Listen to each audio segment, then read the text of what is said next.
brother Malcolm Flex back with another one, and I just wanted to make this video dedicated to my little brother, my young brother, RFG, the chosen one. Very intelligent, very smart young brother. I've subscribed to my brother's channel a few months back. Love his content, love his spirit. You know what I mean? He recently uploaded a couple videos dealing with our late great brother Tupac Shakur and his mother. I appreciate the videos, although I do not agree 100% with the message, because the brother sends the message that our dear brother and his mother, the late and great Afeni Shakur, were agents working for the CIA. So I want to correct my brother on a few things that our brother said, a few claims that our dear brother made towards the legacy of Tupac Shakur and Afeni Shakur. I love my brother. I have no malice or ill will towards my dear brother, but none of us are above reproach and above correction. So I'm going to play a couple of my brother's videos, go over them step by step, and addressing certain claims that the brother made, So family, if you watching, bear witness with your brother, and let's check out these videos. Peace. It takes a lot, to bring somebody like me to tears, people, okay? Because this information that I'm about to show you guys will change lives today, and you're never really gonna think the same about our reality, okay? This right here, as we all know, is Tupac Shakur. Okay, Tupac, we all know, was born in 1971. Got his first record deal with Digital Underground, I believe, in '89, and then supposedly died in '96. I made a video about this individual back in 2015, but I was under the impression that he went into this good-hearted. I was under the impression that Tupac was a real martyr, that he was a real revolutionary, and somehow he was able to fake his death, okay? And I'm here to tell you all that that's fake, that's phony, that's a lie, okay? Tupac was never what we thought he was, okay? So my question to brother is, what part of our brother's life in history was a lie? Let me go into exact detail, okay, before I have people going crazy on my feed, okay? Do you all know that Afeni Shakur, she was facing, she was in court as a Black Panther, and she was facing 300 years in prison, okay? She was facing 300 years in prison. Now, I'm going to ask you guys something. Back in the late 60s, early 70s, the United States government declared the Black Panthers a terrorist organization.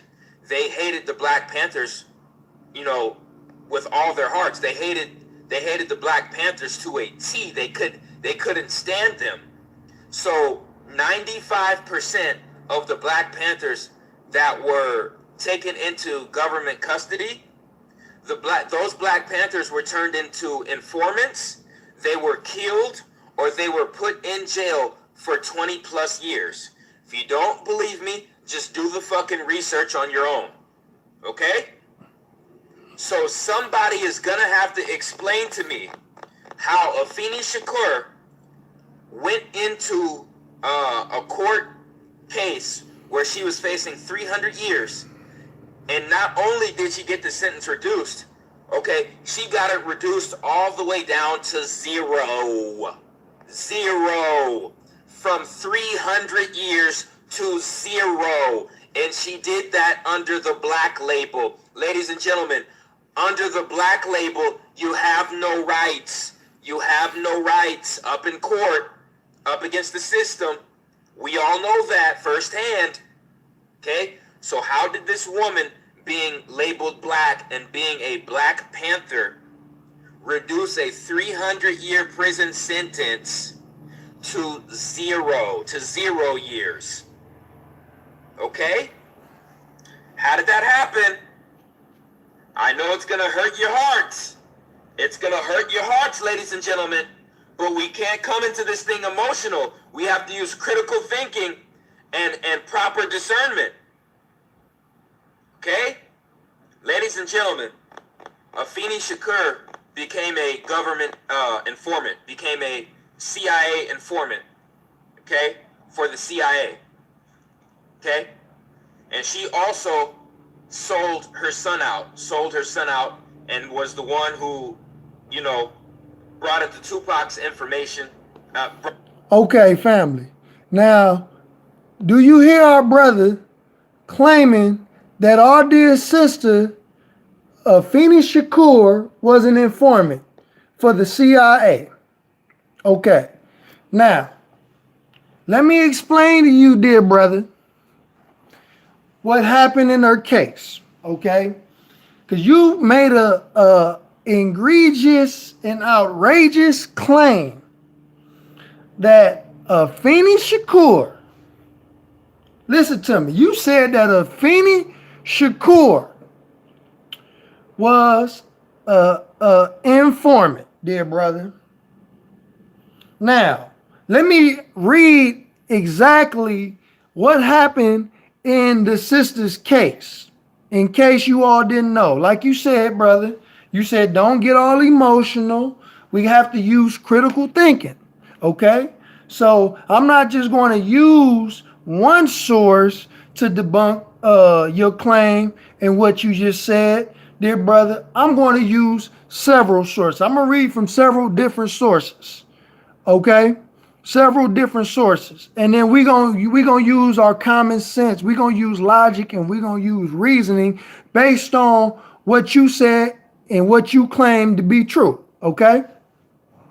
Now, I don't know if you ever heard of the Panther 21.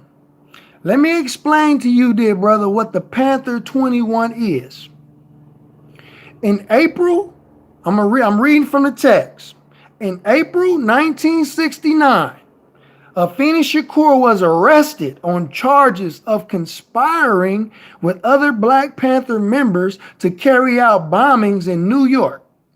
With the bail set at $100,000 each for the 21 suspects, the Black Panthers decided to raise bail money first for Joseph and Shakur so that those two could work on raising bail for the others. Shakur had been effective in raising bail funds for jailed Panthers. After reading Fidel Castro's History Will Absolve Me, Shakur chose to represent herself in court. I'm going to repeat that again, because you said, dear brother, under the black label, the black label has nothing to do when you're in court and you're going pro per or pro bono, dear brother, and you choose to represent yourself. And anyone that has done time before or understand laws is, like you said, the black label. So I'm pretty sure that you understand the laws. You know what I mean? And understand the importance, why it's necessary for us to represent ourselves in court, because we have a right to represent ourselves in court. We don't have to accept an attorney or a lawyer if we don't want an attorney or a lawyer, because 9 times out of 10, they trying to send you up the creek, and they especially if you black, they're trying to wash us up. You know what I'm saying? That's what they do. They are owned by the government. The lawyers and attorneys are controlled by the government. They work for the government. So sister had a right, whether she was black or Moor, she had a right to defend herself in court and address her accusers. Brother, that is common sense. But let me get back to reading. It says about our sister Afeni Shakur. After reading Fidel Castro's book, History Will Absolve Me, Shakur chose to represent herself in court, telling other accused Panthers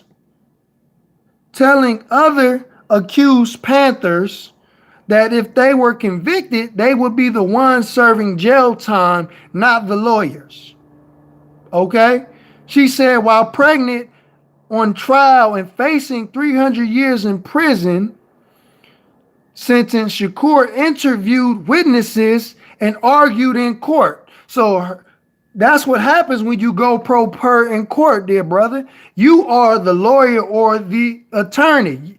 You know what I'm saying? So that means that you have to go into the law books and you have to find different ways how to get out of the predicament that you're in. I know because I've been around people who had to do these things. So these things are very possible, whether you consider yourself a black or a Moor, you have a right to defend yourself in court. That is the law. Okay? So let me go back to reading. I'm going to go back at the top when she made her decision. After reading Fidel Castro's History Will Absolve Me, Shakur chose to represent herself in court, telling other accused Panthers that if they were convicted, they would be the ones serving jail time, not the lawyers. Pregnant while on trial and facing a 300-year prison sentence, Shakur interviewed witnesses and argued in court. So she had to fight for her life. She had to fight for her freedom while she was pregnant. Okay? She and the others in the Panther 21 were acquitted in May 1971 after an 8-month trial. Okay? So because of her, all 21 that were accused were acquitted because of her. See, you just made it seem like she was the only one that got off. No, sir. All 21 of the Panther 21 group were acquitted. Okay, I'm going to read from another source. This is the XXL, dear brother. Born Alice Faye Williams in Lumberton, North Carolina, 55 years ago, Afeni spent the latter part of her childhood in New York City, swept up into the revolutionary politics of the time. She took a new name and joined the city's chapter of the Black Panther Party in 1968. On April 2nd, 1969, Afeni and several other Black Panther Party members were arrested and charged with conspiracy to blow up department stores, subways, and police stations. Okay? A case that will become notoriously known as the Panther 21, dear brothers. So this was a conspiracy. She was being accused of something that she did not commit. She didn't murder anybody. She wasn't nowhere near a place where someone was murdered. Okay? She didn't kill anybody. She didn't rob anybody. She was just accused of a conspiracy crime. Okay? So it's he say, she say at the moment. But she was smart enough. She said, no, I'm not going to let y'all railroad me, because that's what they were doing to the Black Panther Party. And I got the FBI dossiers to prove it, that they were blackballing Black Panther members. And I'm going to show you that in a second. But let me continue reading. A year and a half later, out on bail and awaiting trial, Afeni got pregnant. 5 months into term, her bail was revoked and she returned to prison, where acting as her own attorney, she beat the state's case against her. June 16th, 1971, 1 month and 3 days after Afeni's release from prison, Tupac Amaru Shakur was released into the world. And I also read another article where there was an attorney that was there who wrote a book, said that she dealt with the court so well, as if that she was better than most attorneys and lawyers, just defending herself. And the Panther 21. I'm going to read from another source. Okay.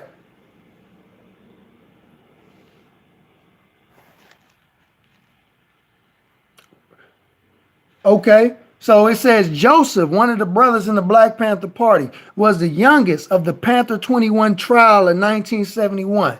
Davis, referring to our sister Afeni. Joseph and 19 Panthers were accused of conspiring to bomb department stores and police stations in New York City. Davis told the other Panthers she would represent herself after reading History Will Absolve Me by Fidel Castro, and noted that if they lost the case, she would be the one serving time and not the lawyers. As a pregnant single mom, she made her arguments and interviewed several witnesses while facing a 300-year sentence, and that is law. One can represent themselves in the court of law and face their accusers. They don't need a lawyer. They don't need an attorney. They don't need nationality or status or anything like that. That's a God-given right that's inalienable to everyone who's in America. You can't deny nobody that right. Okay? So it says, as a pregnant single mom, she made her arguments and interviewed several witnesses while facing a 300-year sentence. The bail was set at $100,000 for each Panther. Davis became the first to be released, followed by Joseph, because the party knew they could go around and speak on the other's behalf, which they did, and help raise funds to help the other prisoners come home. In the end, the case was acquitted. Okay?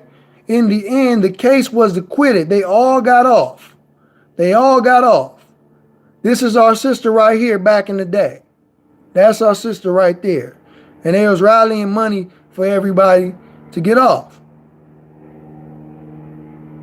Okay? Now let's go to the Freedom Archives of FBI COINTELPRO, okay? And we gonna see how she got caught up in the predicament that she got caught up by these COINTELPRO tactics. You know what I'm saying? Because we got proof of what happened, and I'm going to read this and explain exactly what happened to the Black Panther Party. Okay, these are the actual COINTELPRO documents right here. These are the files. How did it work? How did COINTELPRO work? The FBI secretly instructed its field offices to propose schemes. Listen to what I'm saying. The FBI secretly instructed its field offices to propose schemes. I'm gonna show you the actual files that were sent to the field offices by the director of the FBI, J. Edgar Hoover, and his cohorts. It says, the FBI secretly instructed its field offices to propose schemes to misdirect, discredit, disrupt, and otherwise neutralize specific individuals and groups. Close coordination with local police and prosecutors, It said close coordination with local police and prosecutors was encouraged. So how do we know that the police that were involved in the prosecutors prosecuting her case didn't have any conspiracy tied to what led to the Panther 21's arrest? Okay? Final authority rested with the top FBI officials in Washington, J. Edgar Hoover and the boys, who demanded assurance that there is no possibility of embarrassment to the Bureau. More than 2,000 individual actions were officially approved, and we have the documents to prove it. The documents reveal 3 types of methods. I'm going to read the 3 types of methods right now. It says COINTELPRO, number 1, infiltration. Agents and informers did not merely spy on political activists. Their main function was to discredit and disrupt. Various means to this end are analyzed below. So, who were the people who snitched or lied on the Panther 21 to begin with? Where were their sources? Who were the witnesses? You know what I'm saying? Because whoever they were, she were able to defeat them in the court of law and get her and 20 other people and beat the case. Okay? Point number 2. Other forms of deception. The FBI and police also waged psychological warfare from the outside through bogus publications. So they used the media, the newspaper, and the news, okay? The FBI and police also waged psychological warfare from the outside through bogus publications, forged correspondence. Listen to what it's saying. Forged correspondence, anonymous letters. They sent out anonymous letters to these black groups. A lot of these black nationalist groups, they sent out anonymous letter causing strife and enmity and beef between other groups. Okay? We got the documents to prove it. And telephone calls and similar forms of deceit. Okay, that is point 2. It's telling you the tactics that the FBI and the police use against these black nationalist organizations. They use psychological warfare from the outside through bogus publications, forged correspondence, and I'm going to show you the correspondence and the anonymous letters, and telephone calls and similar forms of deceit. Okay? Point number 3. Harassment, intimidation, and violence. Eviction. They were getting people evicted from their homes. Job loss. Break-ins. They was breaking in people's houses. They was vandalizing people's houses. Grand jury subpoenas. Listen. Grand jury subpoenas. False arrests. False arrests. That's what happened to our dear sister. They delivered subpoenas and false arrests against many of the Black Panthers. More specifically, Afeni Shakur.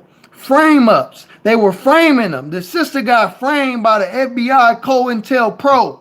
Brother, you can't believe everything that you just see on YouTube, brother. You can't come with these pseudo teachings, dear brother, and trying to push it as truth, dear brother. It's telling you right here what the FBI did. They did grand jury subpoenas, false arrests, and physical violence were threatened, instigated, or directly employed in an effort to frighten activists and disrupt their movements.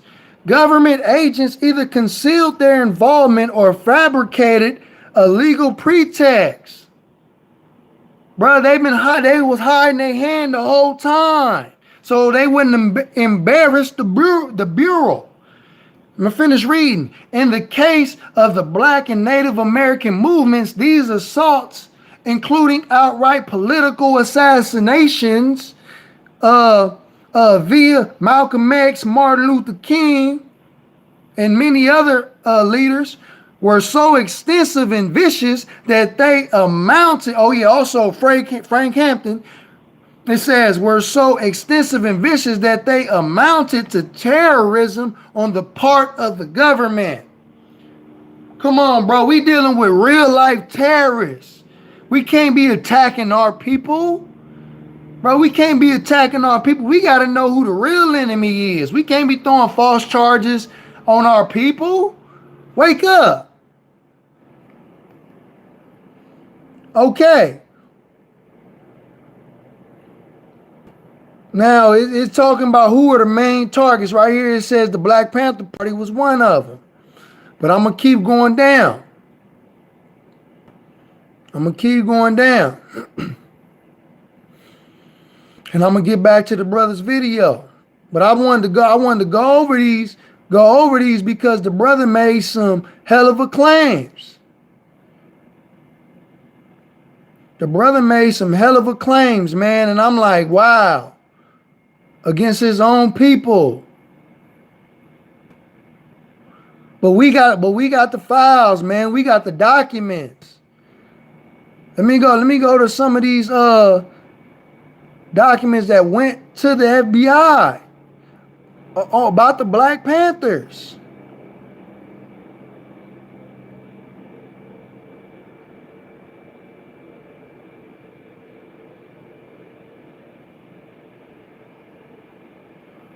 I'm going to read some of these dossiers.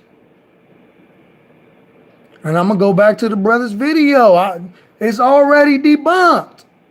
If you understand the FBI and how they operate, bro, what you saying, bro, is already debunked, bro. You straight called our sister informant, bro. You got to take that back. You got to apologize for that. You got to apologize for that, dear brother. COINTELPRO has been especially effective in distorting the public image of the Black Panther Party. The Black Panther Party was the most prominent African American political force in the U.S. during the late 60s, with chapters all across the country.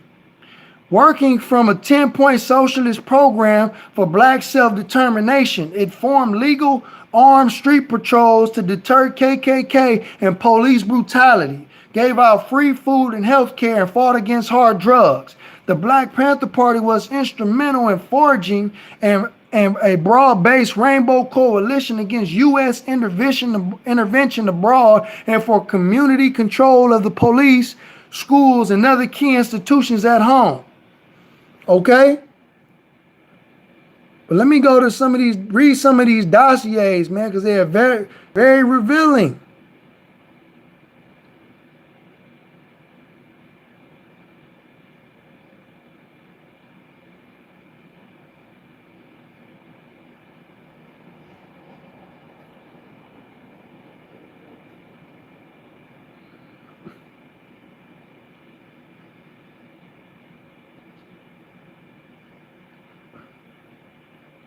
So just bear with me, dear family.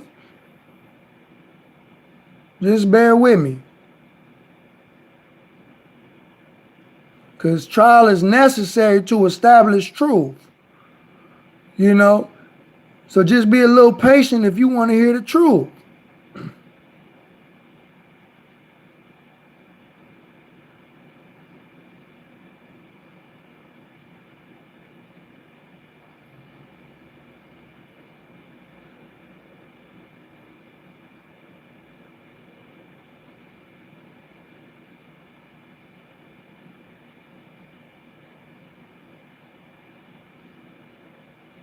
Cause they got some long files. They got hella files talking about the FBI. I mean, not the FBI, the Black Panther Party. They got hella files and a lot of stuff is redacted. Redacted is this black stuff right here. Redacted is this black stuff right here.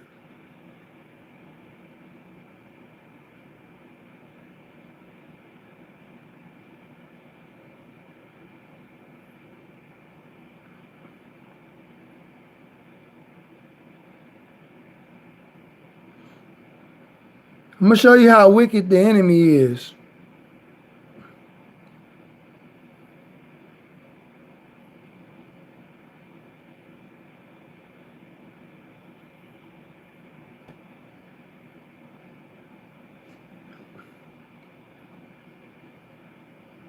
Just trying to find a couple of the ones that it talks about the FBI sending anonymous letters, bro, to these black organizations, man, and causing dissension amongst black groups.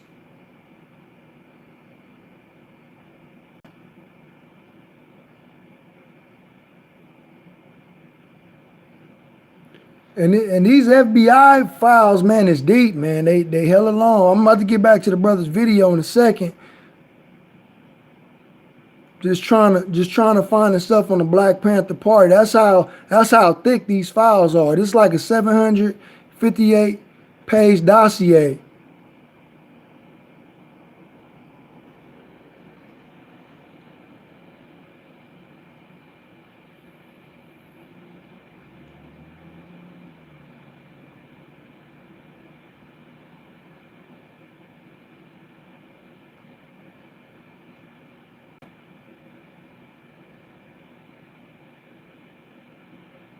Okay, I think I'm almost there. 1 second, fam. They got one on Martin Luther King Jr. And his movement was the nonviolent movement. Damn, why y'all messing with Dr. King and he nonviolent? Why y'all messing with Dr. King and he's supposed to be nonviolent, man? Come on, man. We trying to pick on Tupac. Look, they got one on the Nation of Islam. But we ain't dealing with the nation right now.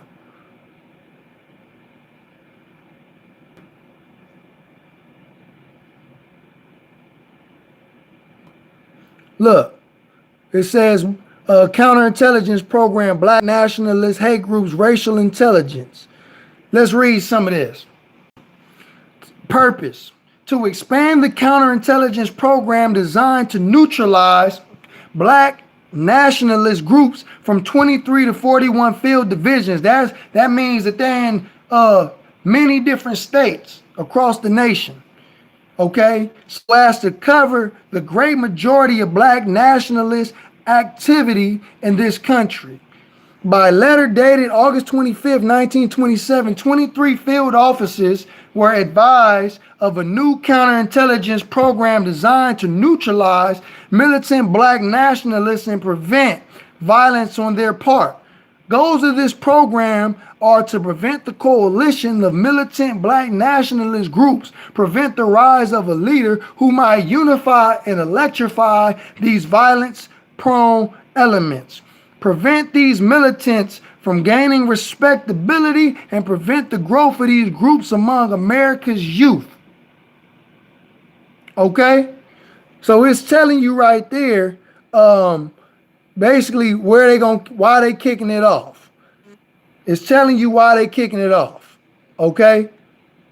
And how they gonna kick it off.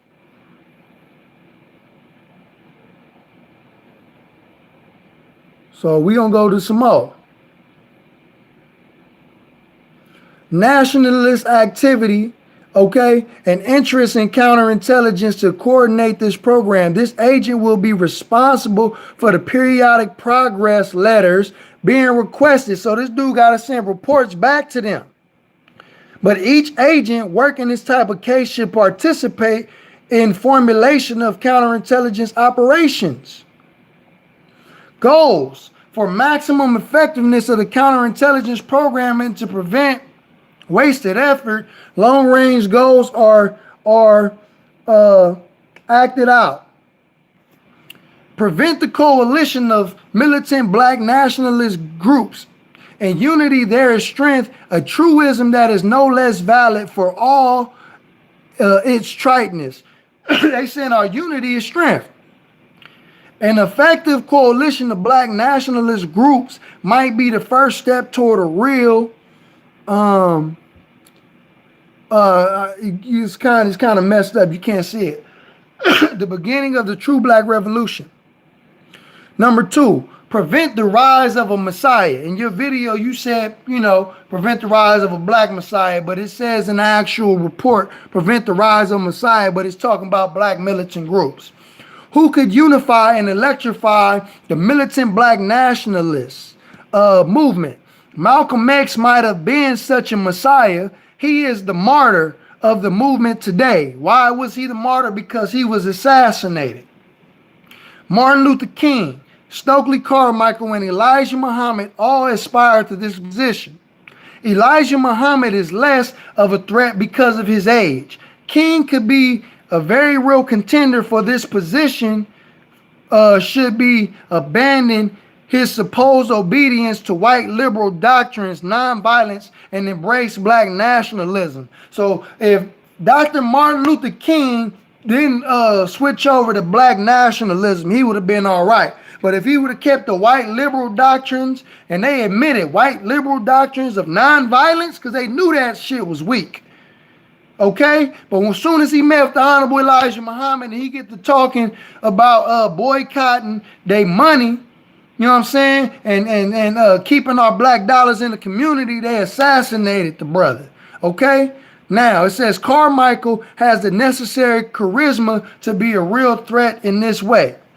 Prevent violence on the part, point number 3, prevent violence on the part of black nationalist groups. This is the primary importance and is, of course, a goal of our investigative activity. It should also be a goal of the counterintelligence program. Through counterintelligence, it should be possible to pinpoint potential troublemakers and neutralize them before they exercise their potential for violence.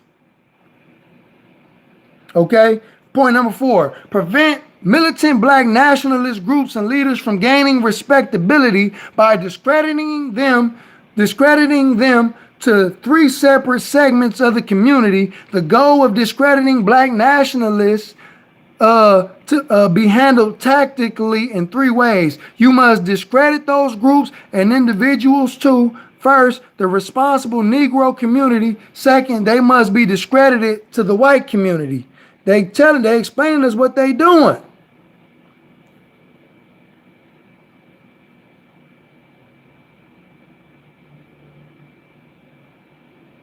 Right here, it tells you the primary groups.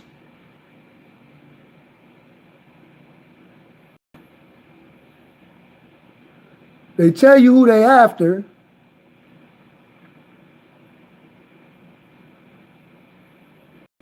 Okay, here goes some of the tactics that they use. Enclosed for the Bureau are the 2 copies for the Springfield 1 copy letter to redacted. They redacted it. The following counterintelligence activity is being proposed by the St. Louis Division to be directed against such and such. They just put the name right there, but they blacked it out. The activity attempts to alienate him, whoever he is, from his wife and cause suspicion among the black liberators that they have a dangerous troublemaker in their midst.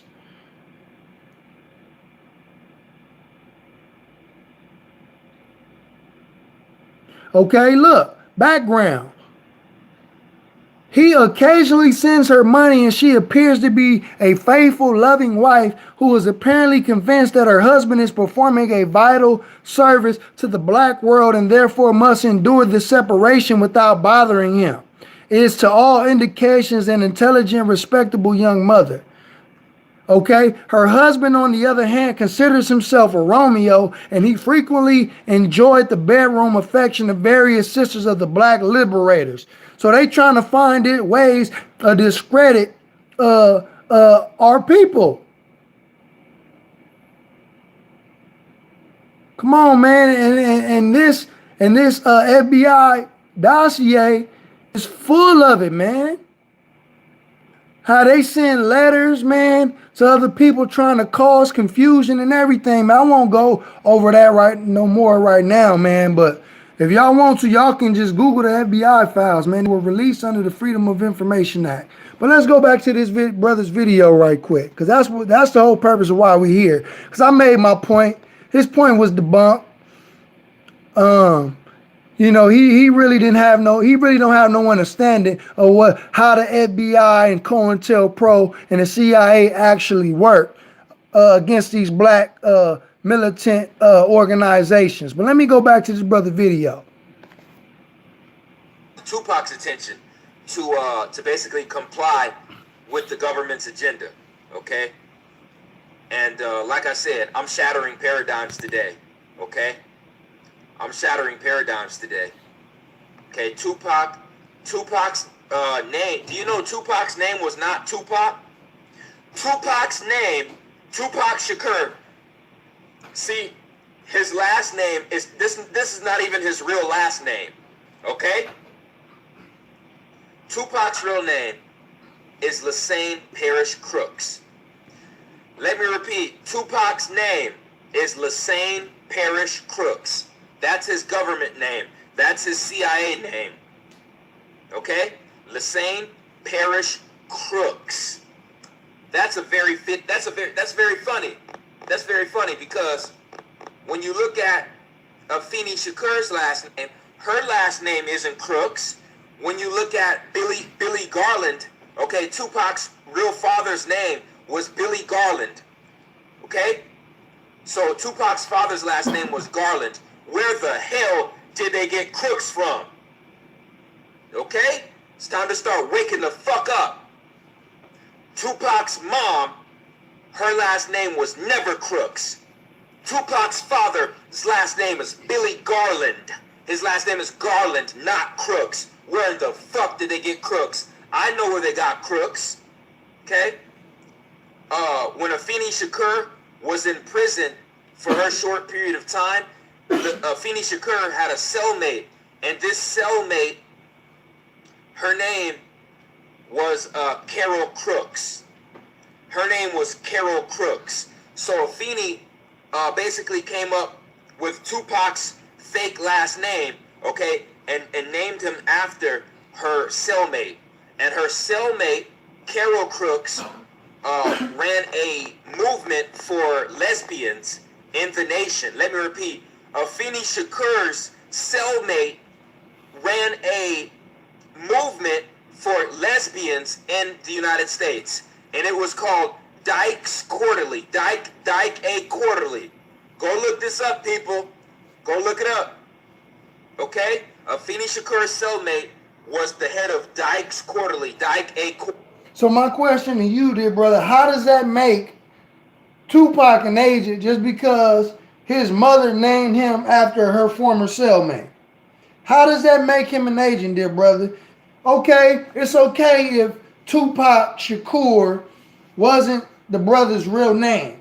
But how many brothers and sisters in America who receive knowledge of self, but between the Moors, between the Muslims, between the Israelites, between the Kemites, they always change their name to something original or something aboriginal. They get rid of the white man's name and they take on a name that has some meaning. So how does that make the brother and his mother agents because they changed their names? When sister, when our sister, Afeni, she was married to one of the Shakurs, and the brother died, and she married his brother. And after she married his brother, then she got with Billy Garland.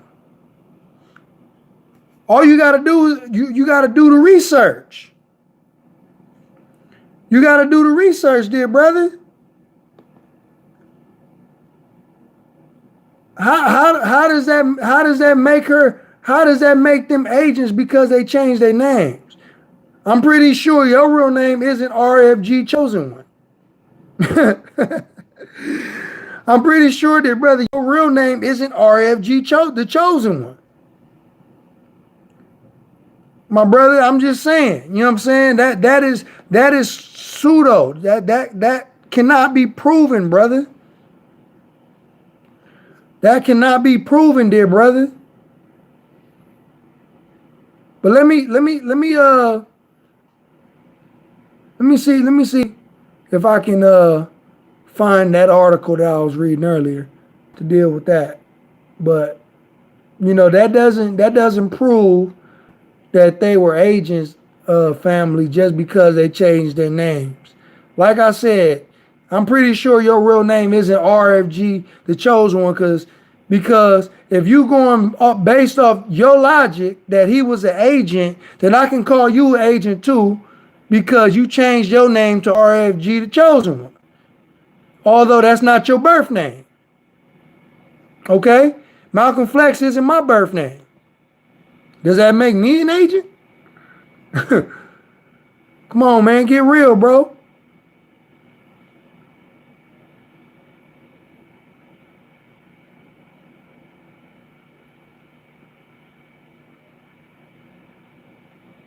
I'll find it in a second. I'll go back to it in a second, but let me go back to your video.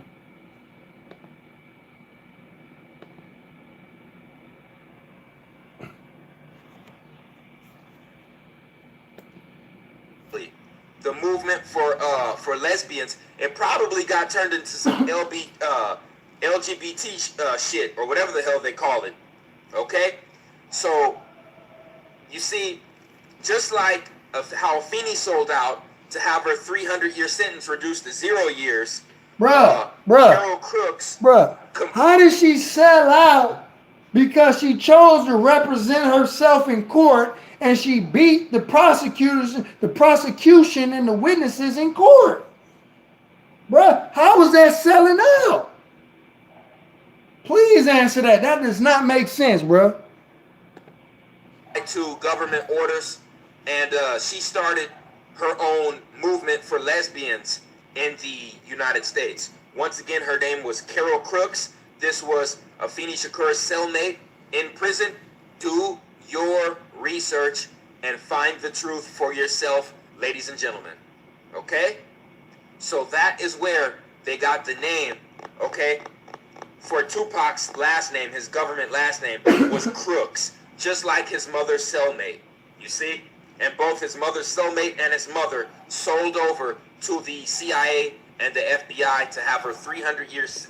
Now let me ask you a question, brother. Where's your proof, brother? Where's your proof outside of speculation and assumption that Carol Crooks and Alice Faye Davis, aka Afeni Shakur, were CIA agents, brother?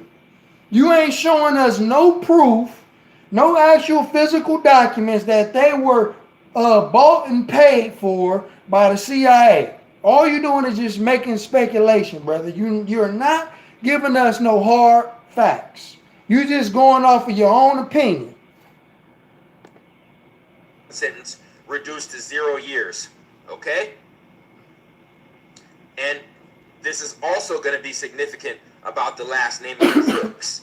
See, they had to give him that last name. You see, who is they? COINTELPRO. Who is they? They had to give him that last name. Now let me explain what took place in the past. You see, the government was taking note of these black messiah figures, these melanated messiah figures that were coming out of the woodwork, that were coming out of the ghettos to raise awareness to their people, okay, and try to wake their people up. We just read that. That's right. We just read that. To nationalize together and to support each other, okay? The government and COINTELPRO started taking note of these, okay, these black leaders, and they said, how do we stop this? How the hell do we stop this? Okay? Then the goddamn Black Panther Party rose, and they said, God damn it, this has got to stop. Okay, the CIA, the FBI, COINTELPRO, they said this has got to stop. So after they took out most of the black leaders and they infiltrated the Black Panther Party, this is what they said. They said that we will make sure that there will never be another predominant black leader that comes out of the ghettos to raise awareness to the people. So they came together in conferences. I just read some of the FBI files. We didn't see those exact words in there. The CIA, COINTELPRO, they came together in conferences and said, how in the hell stop all these black leaders from rising and waking the people up? And somebody came to the conclusion, and they said, oh shit, instead of stopping one, in order to stop one, we're gonna give them one. We're gonna create a fucking leader for them. You see what I'm saying? Instead of trying to stop. Brother, we got the FBI files. We got the COINTELPRO files. Show us in the actual FBI dossiers and the files and the COINTELPRO files where they said that they was gonna give us one. They was gonna give us a Messiah tailored specifically for them, brother. We got the files, 178, 58 page, 758 page dossier, brother. Show us where that's at. Point that out to us. We waiting on that. Leaders from rising up in the community, we're gonna give them one. We're gonna give them one. And this leader, okay, is gonna be very talented. It's gonna be very charismatic. Really? Okay? Very very handsome and charming. Okay? And this person was Tupac Shakur. Ladies and gentlemen. Okay? Okay? So Afeni Shakur, okay, agreed to have her son play this role, play this dualistic. So family, what the brother is basically saying, that Afeni Shakur basically gave Tupac Shakur up as a sacrifice to the government to get released, to get acquitted of her 300 years prison sentence and to get released from jail. First off, the brother didn't tell us that the sister represented herself in court. That's a major point that the brother left out. Two, the brother he also forgot to tell us that she played a major role with getting the other 20 people out. Okay? So the brother is leaving out a whole lot of information, and he's adding into the story his own opinion. Brother, show us where Afeni Shakur gave her son up as a sacrificial lamb to destroy black militancy and the black community. Prove that. Show us in the FBI files. We got it. In society, in order to make himself look like a martyr, okay? In order to make himself look like a hero and a martyr, okay? Because I'm going to break it down to you. Come on. The whole Tupac story, his whole career, he is the black Jesus. Let me repeat. Tupac was a CIA operative, and his role was to become... Now let me show you where the brother is contradicting himself. Let me explain to you, family, how this brother is contradicting himself.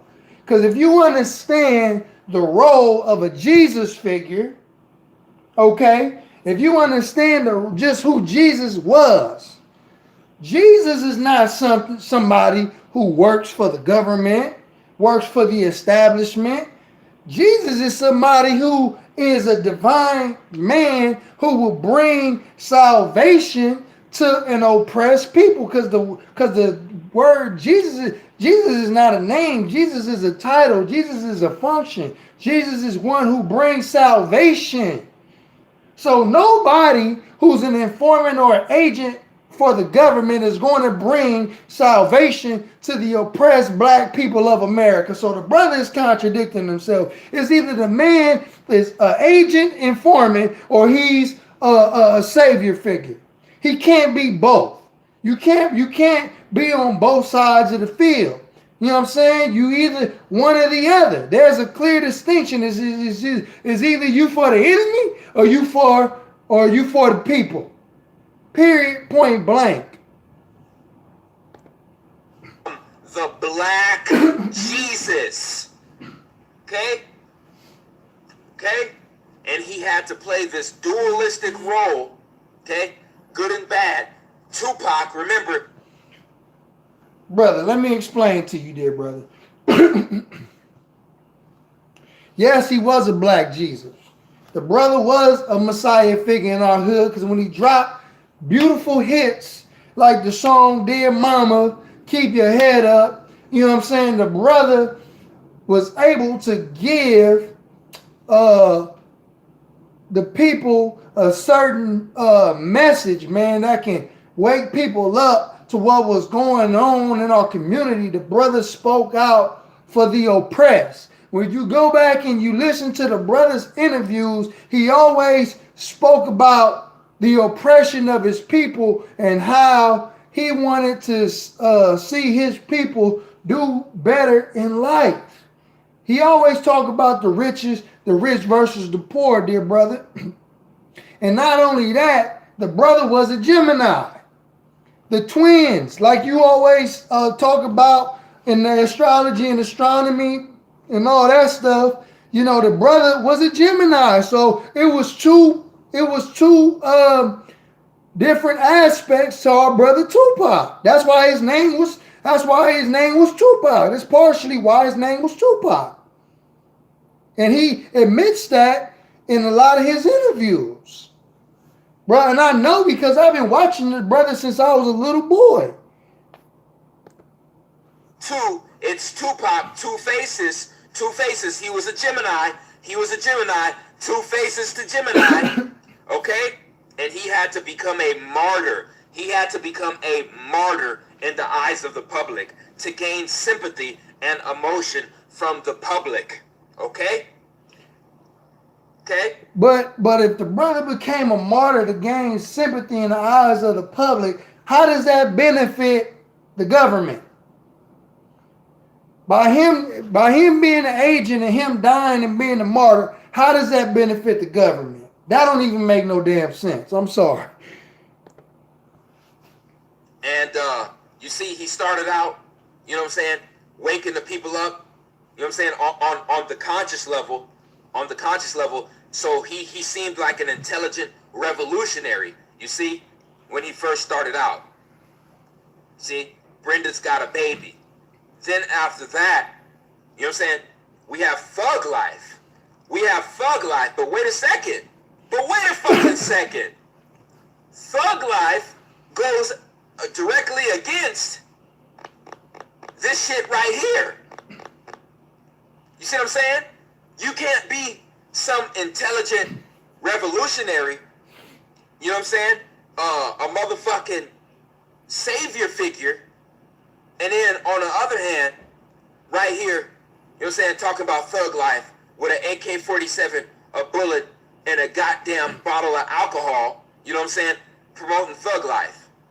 So in one aspect, we're you know what I'm saying, we're trying to raise the awareness of women. But in the other aspect, we're making videos like, you know what I'm saying? That goes to show that the brother had two sides to him.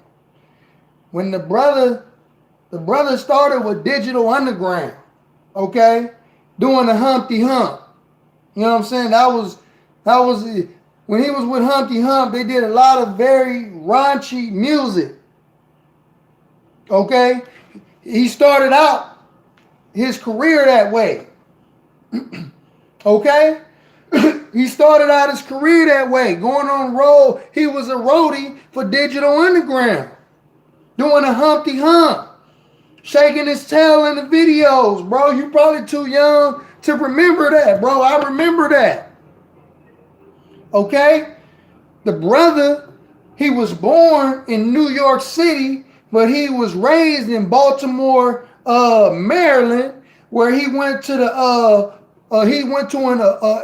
performing arts school where he learned how to act and all that stuff. That's how he became such a great artist and actor. That's where he met our sister Jada Pinkett. That's where Pac met Jada Pinkett. That's why they was so tight. But his mother and her children, they were constantly moving. So everywhere he went, he saw the oppression of black people everywhere he went. So by the time he then got to Oakland, when he moved to Oakland, California, and he got a taste of that West Coast lifestyle, he really got turned out. The brother really got turned out. But although the brother was attracted to the thug life, as you say, the brother was attracted to the thug life, he still had grassroots he still had revolutionary grassroots in him, instilled in him, because his mother was a former Black Panther. So she always put the consciousness in him. He always had it in him. But the gangster lifestyle was just an attractive lifestyle. I grew up in the 90s. All of my uncles and aunties and cousins, they was all gangsters and gangbangers and stuff at one point. You know what I'm saying? They all did that. You know what I'm saying? That's how powerful the gangster lifestyle and the influence that NWA had, MCA, you know what I'm saying?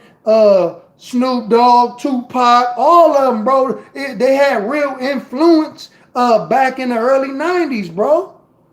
That's a fact. Now, you know what I'm saying? Promoting porn stars. So, if you tell me that that's and not... then real quick, and then in Hollywood, it don't even make it. It don't make it even better. You know what I'm saying? And he living in LA too. He leave Oakland. He come to LA and he was a star. But you know what I'm saying? And one thing that you probably don't know about Pac that I know about Pac, I knew people who knew Pac or was around Pac back in the 90s. Pac was so damn down to earth that, you know what I'm saying, he used to go places by himself with no security. He used to pull up to the hood parties and functions, no security, by himself, kick it, smoke and drink with black folks. He was able to, he knew how to connect to his people. You know what I'm saying? The brother was able to speak the language of the people. He was a true artist. He was very multifaceted. You know what I'm saying? He wasn't limited to just one thing. The brother could do multiple things. The brother was just had all around talent because he went to the school of performing arts. But he understood and he could relate to the street culture. And the word is called polyglot, having many different tongues. The brother was able to speak the language of the people. He was able to talk to black people as well as white people or Mexican people. Our Mexican brothers and sisters love Pac. Victory, and there's no agenda behind that. I'd have to say that you're not enlightened. You're not enlightened, okay? Tupac was playing out his role. And they set this up, the CIA set this up to a fucking T. They set his fucking career up to a T. It was all fucking staged. It was all fucking staged. Okay? Then he went through the court case with the rape charge. So then they tried to make it look like, you know, the government was going against him, the media was going against him, you know what I'm saying? Record labels were going against him because they wanted... Brother, I mean, damn, the CIA and the FBI got to go through hell of a lot just for one man. That damn, you know what I'm saying? The brother was born and they was gifted a black baby to trick and deceive all black people, you know what I'm saying? And just to make the dude look legit, you know what I'm saying? They had to they got him playing two roles. He got to be a gangster and a nerd at the same time. And then they got to turn it up a little bit. They got to, you know what I'm saying? They got to make him fake like he going through an actual rape court case. Brother, everything that you saying, bro, don't make no damn sense, bro. I mean, it's just way too elaborate, man. You mean they got this man life planned out that well that they gotta do all of that shit, brother? Brother, the brother really caught a real life case, and he's not the only one caught case. Mike Tyson caught case. Michael Jackson caught a case, Kobe Bryant, Bill Cosby. I mean, it's hella black men that caught these type of cases, brother. So you mean to tell me that they're agents and CIA agents too? FBI agents just because did the boys have something to do with that? Was he when Pac was going through what he was going through in that rape case? Was he acting that out? Was that an act? But when the man stood up in court and he shamed the judge and told the judge, man, you already know that you getting ready to convict me, and y'all know that y'all ain't got nothing on me, and I know that you out to get me, man. You can't even look me in my eyes like a man. That's what Pac told the judge. You can't even look me in the eyes like a man, but you about to unfairly convict me of sodomy, of and rape of a girl, of a crime that I didn't even commit.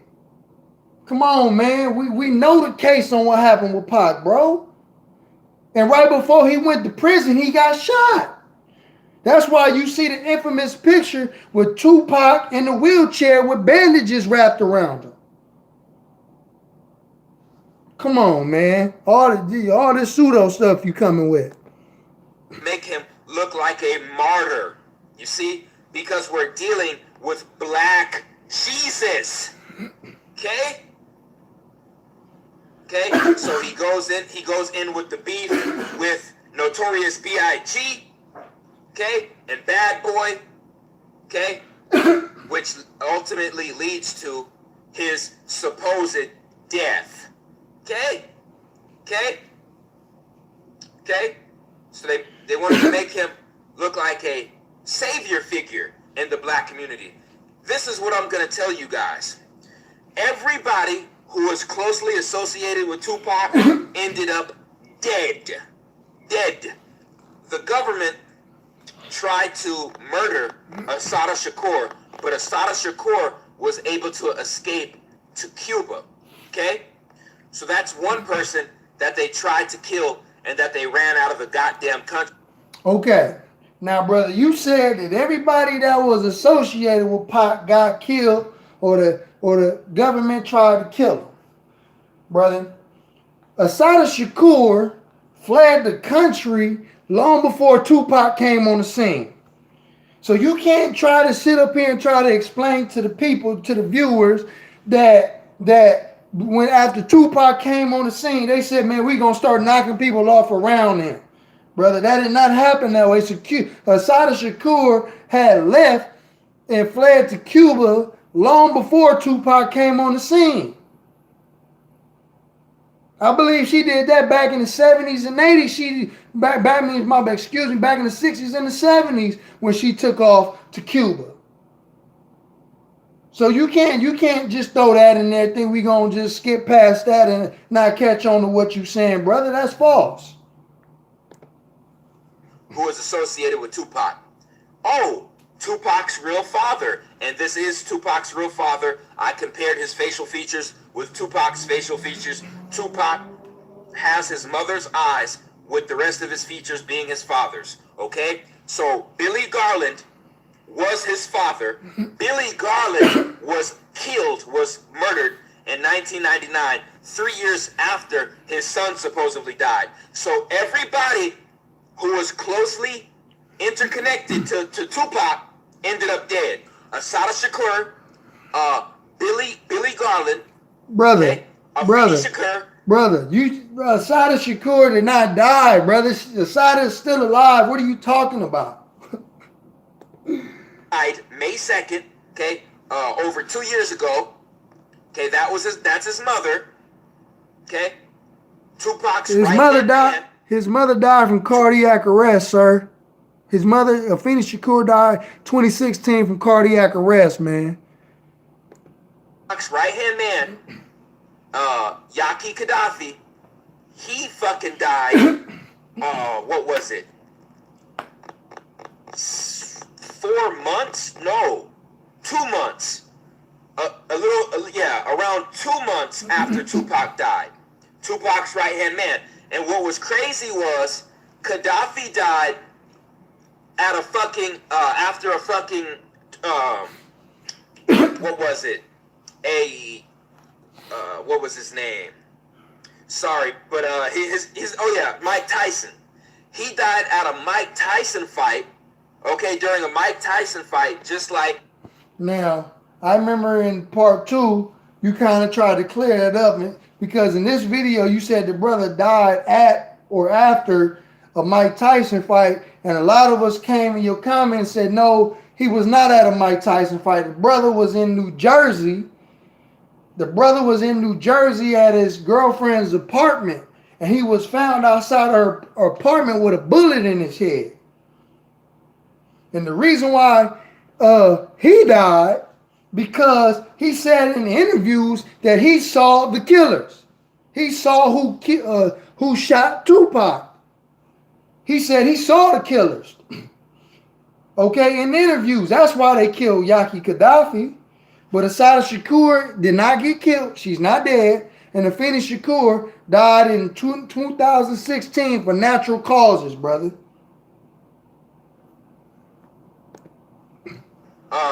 Tupac supposedly did. Okay? So here we have his right-hand man, okay? Gaddafi from the Outlaws died 2 months after Tupac, okay? Basically right during a Mike Tyson fight, just like Tupac did. Okay? Guys better wake up. Brother, you just said the brother died at a Mike Tyson fight, dear brother. That is emphatically false.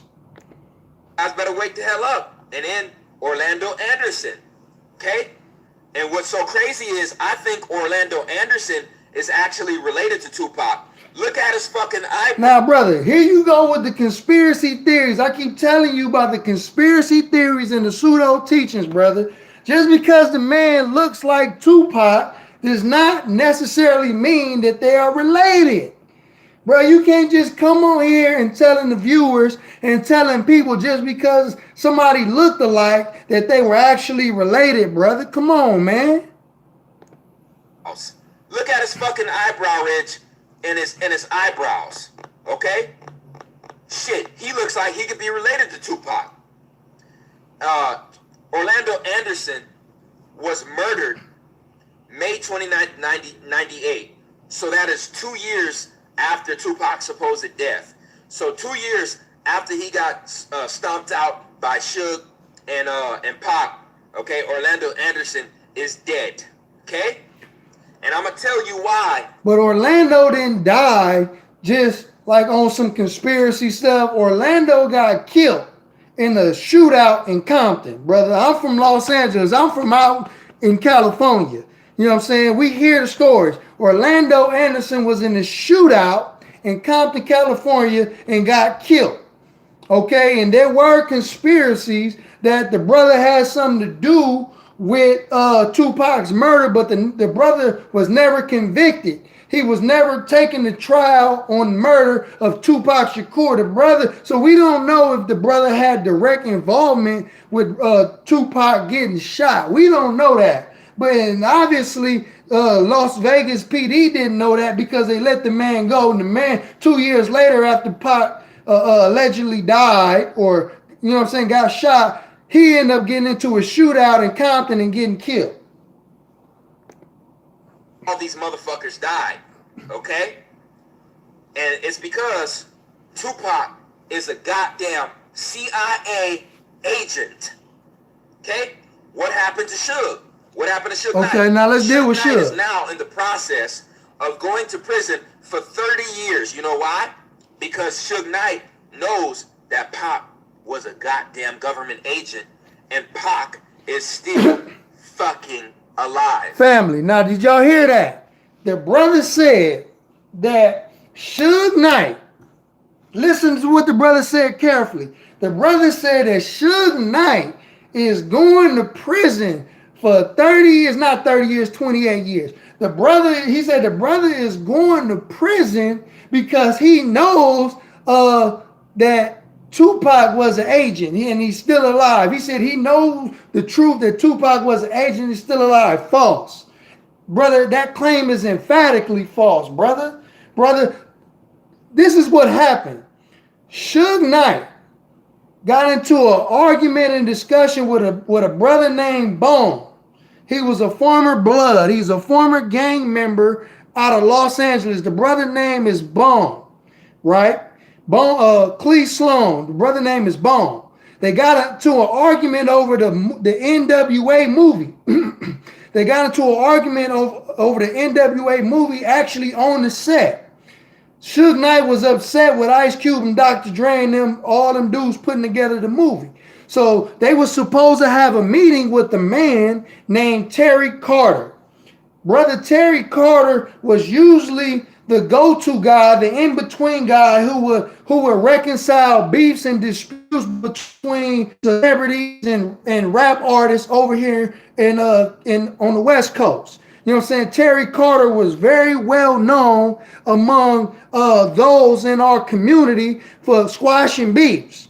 So they were supposed, Bone, Terry Carter, and Suge Knight, and a few other people were supposed to meet up at a Tam's Burger in Compton. Okay? When Suge Knight got there, there's videos on this. When Suge Knight got there, a fight broke out between Bone and Suge Knight. Bone was getting the best of Suge Knight. Suge Knight jumped into his truck, his pickup truck, ran over Bone, okay? And then he drove back over Bone. He ran over Bone twice. But Bone survived getting ran over twice, and he also hit Terry Carter, ran Terry Carter over, and killed him. So that's why Marion Suge Knight is getting ready to do 28 years because for manslaughter for killing Terry Carter. Not because he knew Tupac was a CIA agent. The man killed the man. That's why he's getting ready to do time. And not only that, me and the brothers were there escorting Terry Carter, doing security for their family, doing the candlelight visual in the wake for Terry Carter. So we were there doing the candlelight visual for Terry Carter, doing security for the family. So that's how we know.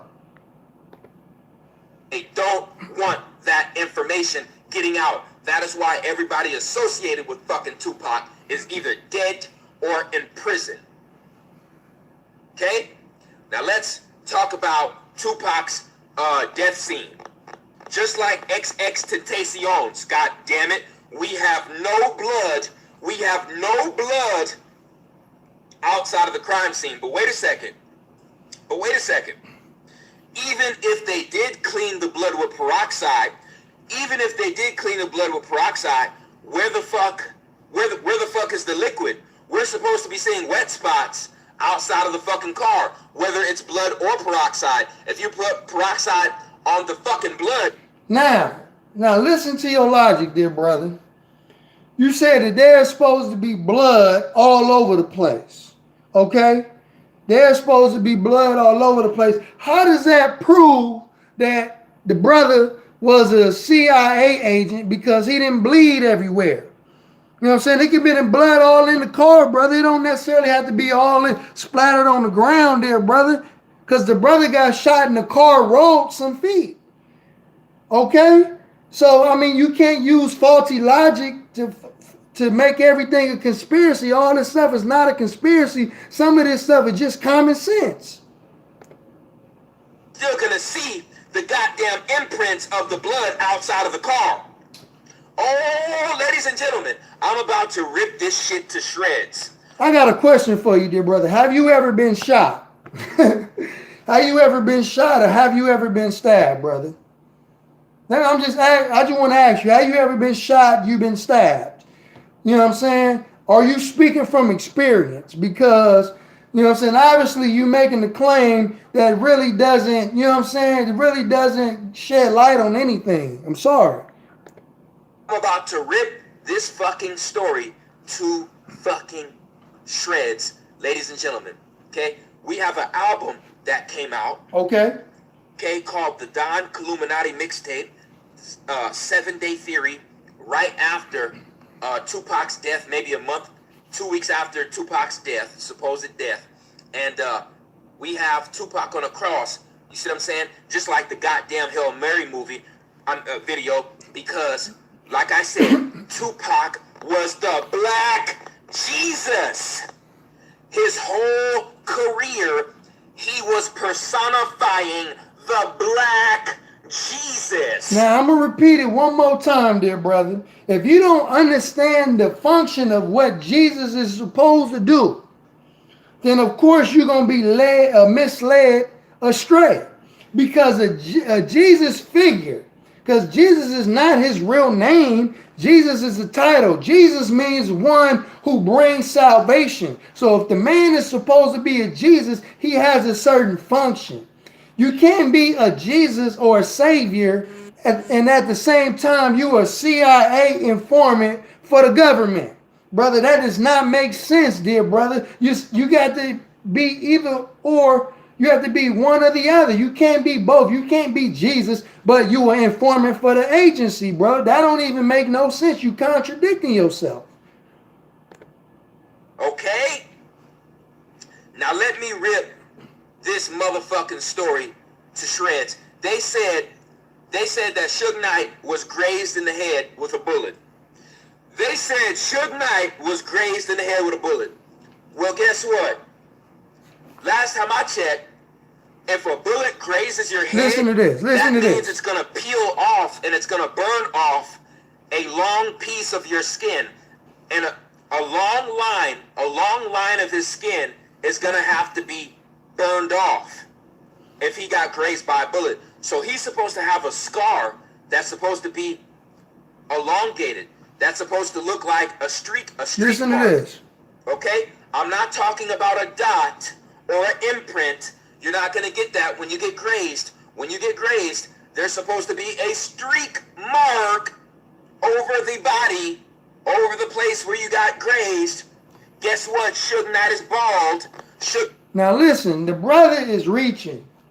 The brother is brother RFG chose the chosen one, brother. You were reaching at this point, bro. You were reaching at this point. And I'm gonna tell you why you reaching. Okay. If the man got grazed, right?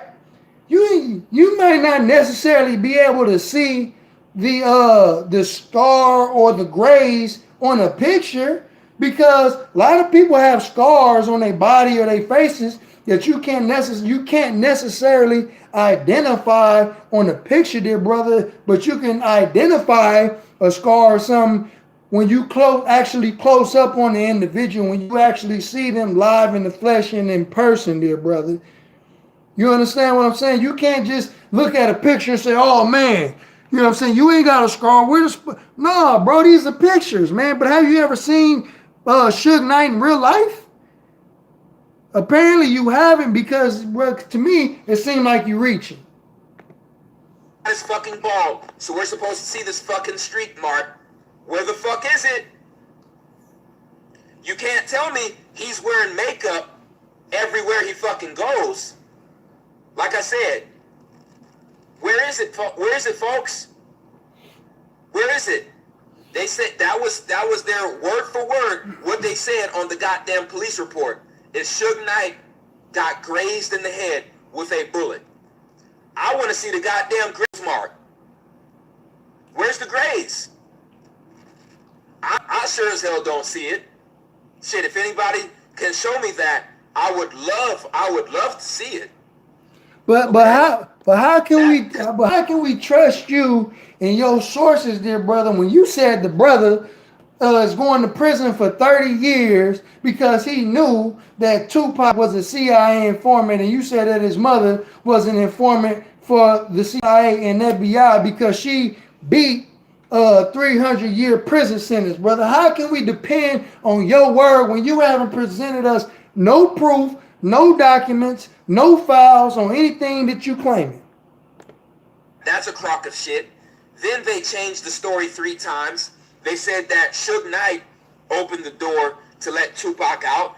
Then a white police officer said he was the one that opened the door to let Tupac out. Then a fucking an ambulance man said he was the one who opened the door to let Tupac out. Who the fuck is it? Who did it? Who did it? Okay? We have Tupac on the cross, personifying Black Jesus, the 7-day theory. This is tied with the time Tupac was shot to the time that he was supposedly killed he supposedly died on September 13th. Tupac was supposedly shot September 6th and supposedly died September 13th. That's a 7-day difference. That 7-day difference is why they came up with the 7-day theory. Okay? Okay? Let me tell you guys something. These are all the movies that Tupac was featured in. Let me tell you guys something. You do not get involved in mainstream Hollywood movies. Now check this out. Listen to what he said. Unless you are undergoing Freemasonic homosexual rituals behind the scenes. Let me repeat. You do not get Hollywood airtime on Hollywood movies unless you are undergoing Freemasonic homosexual rituals behind the scenes. Period. Family. Okay? Family. Now the brother is making the claim that our dear brother, beloved brother, Tupac Amaru Shakur was behind the scenes doing homosexual activity just to get a few roles in some movies. The brother just made the claim that brother Tupac was able to play in movies because he had some dealings in some homosexual activity. Think about what this brother is saying. Really think about what this brother is saying, right? Not only was he an agent, damn, him being an agent or an informant wasn't enough. Damn, he had to go do some gay shit too. Damn, Tupac's whole life was messed up according to you. That goes for He lived a miserable life. I say Lassane Crooks. That should go for Lassane Crooks' thug life. Lassane Crooks / thug life, because they called him Crooks because he's promoting the thug life. You see, that goes for Tupac as well. You don't get Hollywood airtime unless you're undergoing these rituals. Period, point blank. Okay? It shows that he knew what he got himself into. He knew firsthand, okay, his agenda, and he knew that he only had 7 years in the industry. That the Freemasons, the elites, only gave him 7 years in the industry. Okay? And I'm gonna fucking prove that. Okay? Okay, if you look at this album, the Don Illuminati 7-Day Theory, there are certain songs in this album where you can hear Tupac saying, they only gave me 7 years. Okay? He was talking about the music industry and the CIA. They only gave him 7 years. Okay? And then he's quoted saying 7 days. 7 days, talking about the 7-Day Theory. Talking about the point between he was shot and the point between his supposed death. Okay? 7 days and the 7-Day Theory. And one of... So how do you know exactly what he mean by what he said? Because you're not giving the viewers or the public any context on what the brother actually said. So how do we know what the brother meant just because you giving your own opinion on what he said? In this album, he literally says that they gave me 7 years. Okay? He's talking about that point from 1989 to 1996. And then in another song in this album, he said that it all ends in 96. Let me repeat. Tupac himself said it's all going to end in 90. That's one, bruh. You was too young to remember Tupac's songs like that, brother. Because all through his songs, a lot of his songs, he always talked about death. You know what I'm saying? He always talked about his own demise in his songs. You know what I'm saying? Like he got one song called God Bless the Dead. He say, God bless the dead and buried, nigga. Don't worry when you see God first. Tell him shit, God worse. I ain't mad. I know you representing the crew, and I can picture you in heaven with a blunt and the brew. He got so many songs. He got songs like Thug's Mansion. You know what I'm saying? He always talked about death. You know what I mean, dear brother? So by you trying to make it a conspiracy, brother, is pseudo knowledge, brother, is pseudo scholarship. That just what Pac rapped about. That was Tupac. 6.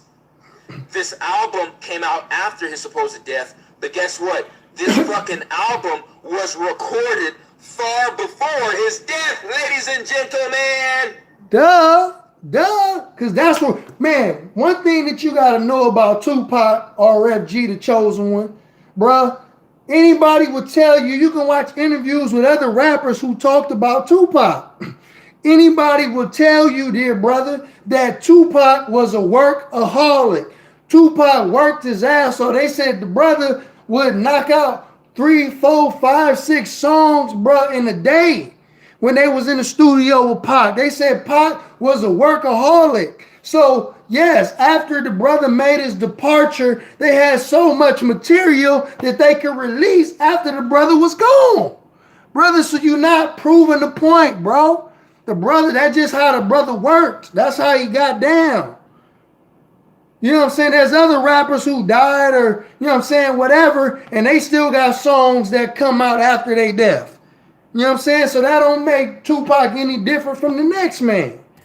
And it sure don't make him a FBI, CIA agent or informant that you trying to claim. It was recorded far before his death, okay? And it was released after his death.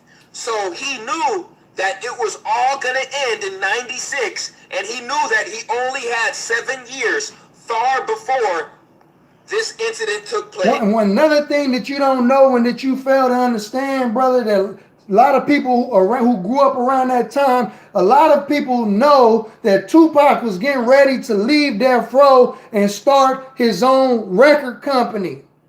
He was getting ready. That's why he changed his name. He was changing his name from Tupac to Machiavelli. That's why he had an alter ego. He was getting ready to change from Tupac to Machiavelli because he was getting ready to leave Death Row, bro. You don't even know the actual facts of what was taking place at that time. He was trying to end the East Coast and West Coast beef, and he was trying to have a Death Row East. The brother was trying to start his own record label, be his own boss. That's why he brought out the Outlaws. That's where the Outlaws come into play. In 96, folks. Okay? Okay? Here you see Tupac with the fucking Baphomet ring. Here you see Tupac with the fucking Baphomet ring. There's also pictures of Tupac with the chain. Here you go right here with the chain on. Okay? Of the Angel of Death. The Angel of Death was known as Azrael. Azrael, he has on an Azrael chain. Here you go reaching. Okay, you reaching. Pendant. Here is the ring of the Baphomet. Brother, you reaching. Okay. RFG chosen when you reaching, bro. Ogo, Satan, aka Set. You coming with the pseudo scholarship. Fallen star. Okay. He had to undergo these rituals for his status and for his fame, and to become a legend, and to become a fucking icon. Okay? Okay? This right here, folks, is what I call the nail in the coffin. Okay? This lady right here was at the scene of Tupac's death, supposed death. And do you know what she said she saw? She said that she saw Tupac get into a helicopter and fly off in a fucking helicopter. Okay? Which goes completely against what the mainstream media was saying. Okay? And not only that, this lady right here is a fucking actor. Is a fucking television host and a actor named Paige Himmis. Go look it up. So you tell me, what in the fuck was Paige Hemmis doing, okay, outside of Tupac's car on a random fucking corner of Flamingo Avenue? Brother, because Vegas was cracking at that time. Everybody was in Vegas, man. And especially during the Mike Tyson fight, man. It was a huge event. You had thousands of people out on the Las Vegas Strip at that time. There's a video where Floyd Mayweather said he lived right across the street where Tupac got murdered. And he said he saw the getaway car. So does that mean that Floyd Mayweather had something to do with the death and murder or the assassination of Tupac Shakur just because the man lived right across the street? You believe everything that you see on YouTube, brother? And Koval Street. Okay? What in the fuck was a white TV show host, actress doing on the corner of Flamingo and Koval Street, which is basically a fucking ghetto in Las Vegas right now, okay? Right outside of Tupac. So you mean to tell me exactly my point. Just so happened to be right outside of Tupac's fucking car? Are you kidding me? Are you fucking kidding me? And not only that, she said something that goes directly against what the mainstream media told us. And she said Tupac left in a... So who's lying though? Is she lying or is the media lying? Do you trust the white woman or do you trust the media? I don't trust neither one of them, but that's just my question to you. fucking helicopter. Go look it up. Okay? So right here, we have a fucking crisis actor. We have a crisis actor. And guess what? Orlando Anderson, okay? If you study Orlando Anderson's A&E interview, look up the lady who conducted Orlando Anderson's A&E interview. That white lady who conducted Orlando Anderson's interview was a fucking crisis actor. Oh my God. Go look it up. Oh God. Go look it up, folks. Don't tell us to look it up, brother. Show us. Show us where she was a crisis actor, where she was there on the scene when Tupac Shakur allegedly was assassinated. Don't tell us, show us. Up, folks. Now let's get back to fucking shattering this bullshit story they gave us. Now they told us that Tupac was shot 3 times in the chest, okay? And that his lungs, one of his lungs was punctured. They had to remove one of his lungs. And he may have not only that, you know what I'm saying? They don't even have a real picture. That's not a real picture of an autopsy of Tupac Shakur. That picture, he did a video with them putting makeup and stuff on him. If you look it up, the brother got a video where they was putting makeup and stuff all over the brother, and he was doing like a death scene and something like that. That's not a real actual video, a picture. That's not a real actual picture of Tupac. Maybe one time in the stomach. So he got shot 4 times. So let's say he got shot twice in the chest, twice in the stomach, and 1 time in one of his limbs. This is funny because if you look at this picture, they sure as hell didn't tell me that Tupac got shot anywhere near his fucking head. Now, they told me that Tupac got grazed in the head when he got shot in New York. Now, when Tupac got shot in New York in 94 or 95, okay, that's when Tupac got grazed in the head. Tupac never got grazed in the head, never got shot in the fucking head in Las Vegas. That's not even on the motherfucking police report. So please tell me, folks, why did they make this incision on the back of Tupac's head? Because it's not a real picture. Let me repeat myself. Why did they make this incision on Tupac's head if the fucking bullets entered his fucking chest and his abdomen. What are you cutting into his head for? Ladies and gentlemen, this is a staged photo of Tupac with fake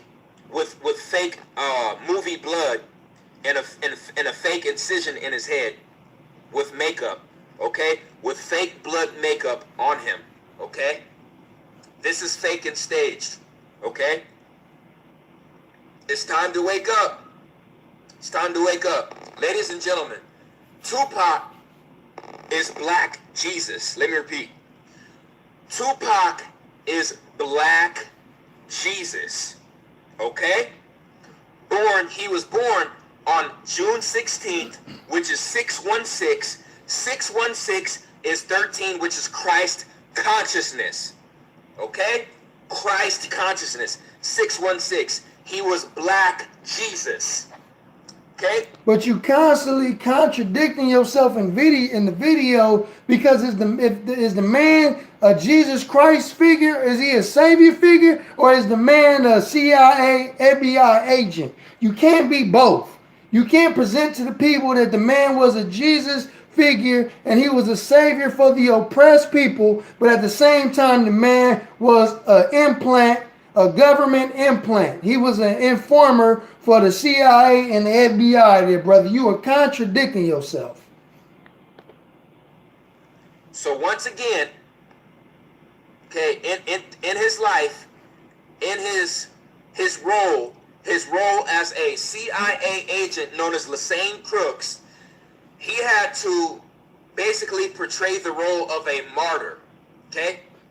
They had to get somebody who can play the role. Now, family, viewers, now please comment, please respond, please explain to me, what benefit, why would the CIA, if the CIA have an agent, okay, if he was an agent for the government, okay, why would it matter to them if the man was trying to help his people? Think about what the brother's saying. 1 minute he's a Jesus, the next minute the man is a CIA agent. Okay? Wouldn't the government want the Jesus figure dead opposed to the agent dead? Wouldn't they want the Jesus, the Messiah, to die instead of their agent that they hired? That does not make sense. That does not make sense. The man cannot be both. It's either he's for the people or he's for the government. Of the martyr perfectly, who can play the dualistic Gemini role perfectly, okay? So on one side, he was the intelligent revolutionary, okay? He was the intelligent revolutionary. I'm going to explain again to some of y'all who just logging on. If you grew up in the time and the era when Tupac was doing his thing, you know that the man was a Gemini. He had two aspects to him. The man grew up in the ghetto. Tupac grew up in the ghetto, okay? But he also went to the School of Performing Arts in Baltimore. So when the brother moved from Baltimore, he went from one ghetto to another ghetto in into Oakland, and then eventually Los Angeles. And when you on the West Coast, when at the time, if you was in California, if you was in LA, that the gangster rap culture was coming predominant in hip hop culture. He was a rapper. He was influenced by gang culture in LA and in Oakland. Okay? So yeah, the brother, but he had revolutionary grassroots. He had revolutionary grassroots because his mother was a former Black Panther Party member. So yeah, he had it in him, but he was influenced by gangster hip hop culture. It don't mean that the man was an agent and he was playing two roles. He was really an agent and he was pretending like he was a gangster. But what would his purpose be to be an agent but to be pretending to be a gangster? What is his goal? What is his purpose? What is his motive? How was he helping the government if he's playing a role like that. See? But when the government had real agents like Gene Roberts, when they had real agents like W.E.B. Du Bois, but eventually W.E.B. Du Bois turned to the black nationalism, but usually they try to turn people from their black identity. Tupac never turned his people away from their own black identity. He always taught his people. He always embraced his people. He always taught how that there is a dynamic, which is the rich versus poor. Go back to his interviews and watch Tupac's interviews, how he always talked about the oppressed versus the rich and the wealthy, and how greed is ruling over the masses of the people, and he always talked about how unfair it was. So how was this man an agent? All about revolution and upliftment of his people. And then on the other side, we have low vibrational thug life. Shoot 'em up, bang, bang. You know what I'm saying? I'm going to drink alcohol and I'm going to promote polygamy and pornography. You see what I'm saying? You see? And then he got caught up in the fake rape charge. So it made it look like everybody was against him. You know what I'm saying? The government was against him. The police were against him. You see what I'm saying? The music industry was against him, you know, and they even had a situation where Tupac gunned down, let me repeat this, Tupac gunned down 2 off-duty police officers in Atlanta. Listen to him. Let me repeat this, folks. Folks. Tupac gunned down 2 off-duty police officers. Listen to him. In Atlanta. Okay. So now that we get that, he was under the label of black. Listen to him. Just like his mother. He talking about status, nationality. So how in the fuck can somebody who has a dead status of black shoot 2 off-duty police officers and get off scotch fucking free? Now let me show you. Somebody tell me. Now let me show you. I'm gonna tell you. Now let me show you how, because the brother is too young to remember, and he's speaking, and I'm gonna explain to you how he's speaking out of ignorance based on that case. Okay? When Tupac was in Atlanta, he was driving up a random street, and like the brother just said, he just confirmed what I'm about to say. He shot 2 off-duty police officers. But at the time, Tupac didn't know that they were off-duty police officers. Those 2 off-duty police officers were assaulting a black man. So they looked like 2 regular dudes out on the street beating up on one of his brothers, beating up on another random black man, whooping the brother down. So naturally, his revolutionary instinct kicked in, because it looked like them two off-duty police officers was killing the brother. So naturally, his revolutionary spirit kicked in, and he knocked both of them down. But the brother didn't know that those were 2 off-duty police officers. The brother didn't know that they were off-duty police officers. That's how the brother got off, because he was protecting somebody. See, you leaving out information, brother. You don't even know what you're talking about, dear brother. You making a claim, but you don't even know the full premise of what happened in the history of this man's life. And you speaking on a man who's not even here to defend himself. Brother, but I got to defend this brother because I know what happened. The brother shot 2 dudes that he didn't even know that they were off-duty police officers, and they were doing, they were actually committing a crime. So you got to do your research and quit teaching the people these pseudo scholarship teachings, brother.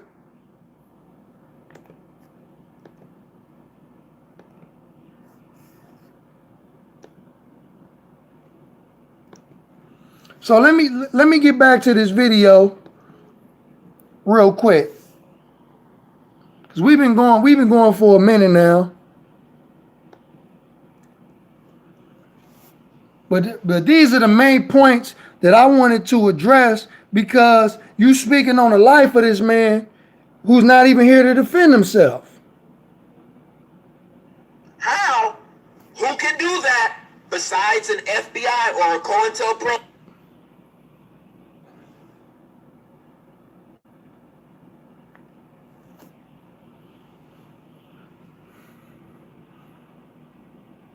See now, you know what I'm saying? The internet want to act funny.